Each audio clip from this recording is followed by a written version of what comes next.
and the two just are not similar. Senator Paul. Thank you for coming today. It's not often that I get to compliment the president. I can probably count the number of times maybe on one hand. But when I first heard that the president was going to come to Congress, boy, was I pleasantly surprised. I was proud that he was my president. I didn't vote for him, and I still am opposed to him quite a few times. But I was proud that he did this. And I was just about to stand on my feet and clap and give him a standing ovation. And then I heard, well, but if I lose the vote, I'll probably go ahead and do the bombing anyway.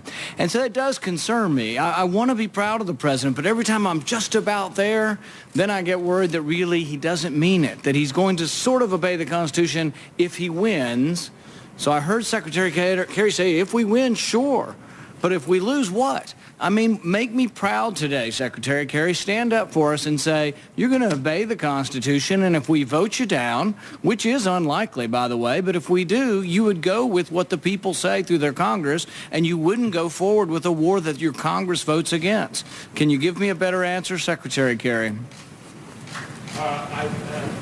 I can't give you a different answer than the one I gave you. I don't know what the president's decision is, but I will tell you this. It ought to make you proud because he still has the constitutional authority, and he would be in keeping with the Constitution. Well, I disagree with you there. I don't believe he has the constitutional authority. I think Congress has this. Madison was very explicit. When he wrote the Federalist Papers, he wrote that history supposes, or the Constitution supposes what history demonstrates, that the executive is the branch most likely to go to war, and therefore the Constitution vested that power in the Congress. It's explicit and runs throughout all of Madison's writings. This power is a congressional power, and it is not an executive power. They didn't say big war, small war. They didn't say boots on the ground, not boots on the ground. They said declare war. Ask the people on the ships launching the missiles whether they're involved with war or not. If we do not say that the Constitution applies, if we do not say explicitly that we will abide by this vote, you're making a joke of us. You're making us into theater. And so we play constitutional theater for the president. If this is real, you will abide by the verdict of Congress. You're probably going to win. Just go ahead and say it's real, and let's have a real debate in this country and not a meaningless debate that in the end you lose and you say, oh, well, we had the authority anyway. We're going to go ahead and go to war anyway. A couple of items. Senator, I assure you there's nothing meaningless, and there is everything real. Only if you adhere to what we vote on. Here. Only if our vote makes a difference. Only if our vote is binding is it meaningful. And I will leave to the man who was elected to be President of the United States the responsibility for telling you what his decision is if and when that moment came. But the president intends to win this vote, and he's not going to make prior announcements. We've had a lot of discussion about, whether or not we're going to make the world safer with this. Somehow we're going to have less chemical weapons. But I think that's an open question. And I think it's conjecture at best. You can say, oh, well, we think Assad will be less likely to launch chemical weapons after this. We may be able to degrade his capacity somewhat. He's got 1,000 tons. We're going to wipe it out. Most reports I hear say we're not even probably going to directly bomb chemical weapons because of what might happen to the surrounding population. So my guess is he still will have the ability. Most people say Assad acted very illogically. Why would he release chemical weapons on his own people when it brought the anger and enmity of the entire world? So he's already acting irrationally or illogically. Now we're going to deter him, and he's going to act in a rational manner. I think it's equally likely that he either does it again or he doesn't do it. I don't think you can say for certain which is better. I don't know that we can say that by attacking them, he's not going to launch another chemical attack. Will the region, I got a few of them, then I'll stop. Will the region be more stable or less stable? We all say we want stability in the Middle East, and stability in the Middle East is a national interest for our country. Will it be more stable or less stable? I frankly think there are equal arguments on both sides of that. Will Israel be more likely to suffer an attack on them, a gas attack or otherwise, or less likely? I think there's a valid argument for saying they'll be more likely to suffer an attack if we do this. Will Russia be more likely or less likely to supply more arms and get more heavily involved in this? I think there's a valid argument that they may become more likely to be involved. Iran, more likely or less likely to be involved with this. If Iran gets involved, more likely or less likely that Israel launches a reprisal attack on Iran. There are all kinds of unknowns that I can't tell you absolutely the answer, and neither can you, but I think there's a reasonable argument that the world may be less stable because of this, and that it may not deter any chemical weapons attack. So what I would ask is, how are we to know? How are we to go home? I haven't had one person come up to me and say they're for this war. Not one person. We get calls by the thousands. Nobody's calling in favor of this war. I didn't meet one. I was home all month. I went to 40 cities. I didn't have one person come up and say, do they all agree it's a horrendous thing? Yes, we all agree that chemical attack's a horrendous thing, but people are not excited about getting involved. They also don't think it's going to work. And they're skeptical of what will occur with this. But I'd appreciate your response and try to reassure the rest of us, one, that the vote is meaningful and valid, that you'd adhere to it, and also that you're convinced that all of these different items will be better, not worse, by this attack. Well, Senator, I'd be very happy to do that. Will Israel be more likely to suffer an attack, or will they be safer? Will they be less safe?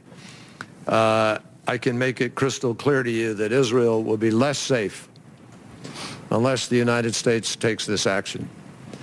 Iran and Hezbollah are two of the three biggest allies of Assad. And Iran and Hezbollah are the two single biggest enemies of Israel.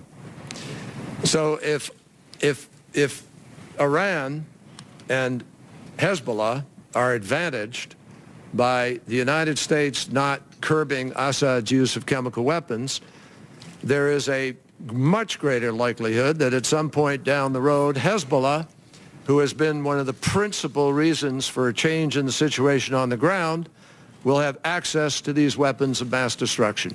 And Israel will for certain be less secure. But I would also argue that it would be more likely that Hezbollah will attack because of this attack in response. And Israel feels quite confident of its ability to deal with Hezbollah if they were to do so. You will notice that Israel has on several occasions in the last year seen fit to deal with threats to its security because of what's in Syria, and not once has Assad responded to that to date. I think there are a bunch of things we should talk about in a classified session, but let me just make it very clear to you that, you ask these questions, will this or that be more likely to happen or not likely to happen? If the United States of America doesn't do this, Senator, is it more or less likely that Assad does it again? You want to answer that question? I don't think it's known. I don't think is it more or less likely that he does it again? You have the attack. I think it's unknown whether it's more or less likely whether you have the attack. Senator, it's not unknown. If the United States of America doesn't hold him accountable on this with our allies and friends, it's a guarantee Assad will do it again. A guarantee. And I urge you to go to the classified briefing and learn that. Secondly, let me just point out to you that with respect to this question of Americans wanting to go to war, you got three people here who have been to war. You got John McCain, who's been to war. There's not one of us who doesn't understand what going to war means, and we don't want to go to war. We don't believe we are going to war in the classic sense of taking American troops and America to war. The president is asking for the authority to do a limited action that will degrade the capacity of a tyrant who has been using chemical weapons to kill his own people. But I think by doing so, you announce... It's a limited. It's limited. By doing so, you announce in advance that your goal is not winning. But that's not... And I think the last 50 years of secretaries of defense would say, Senator, if your goal is not to win, asked, you shouldn't be involved. Do you want to go to war in Syria? Of course not. Everybody, 100% of Americans will say no. We say no. We don't want to go to war in Syria either. It's not what we're here to ask. The president is not asking you to go to war. He's not asking you to declare war. He's not asking you to send one American troop to war. He's simply saying we need to take an action that can degrade the capacity of a man who's been willing to kill his own people by breaking a nearly 100-year-old prohibition, and will we stand up and be counted to say we won't do that? That's not, I just don't consider that going to war in the classic sense of coming to Congress and asking for a declaration of war and training troops and sending people abroad and putting young Americans in harm's way. That's not what the president is asking for here. General, do you want to speak at all to that? No, not really, Secretary. Thank you for offering. I'd pull the rug out from under me.